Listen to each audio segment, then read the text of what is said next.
sont efficaces. Les sanctions économiques et financières sont même d'une efficacité redoutable. Et je veux laisser planer aucune ambiguïté sur la détermination européenne sur ce sujet. Nous allons livrer une guerre économique et financière totale à la Russie.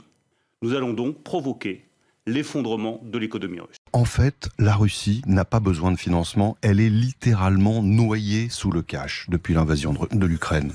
À la fin juillet, elle avait perçu 97 milliards d'euros pour ses ventes d'hydrocarbures, principalement de pétrole. C'est le Wall Street Journal qui nous apprend ça. En gros, c'est 40% de plus qu'avant la guerre. Si on s'intéresse au volume, elle vend aujourd'hui 7 400 000 par jour. C'est 600 000 de moins seulement qu'avant la guerre. Mais alors, vous nous dites que la Russie n'a jamais autant gagné d'argent avec ses exportations de pétrole et de gaz, malgré les sanctions qui la frappent. Non pas malgré les sanctions, mais à cause des sanctions.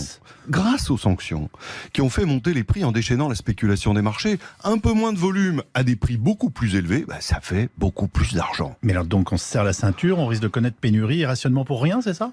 Écoutez, j'aimerais bien vous dire le contraire Yves, mais oui, les sanctions que nous payons cher avec l'inflation n'ont servi qu'à remplir les coffres de Poutine à des niveaux impensables.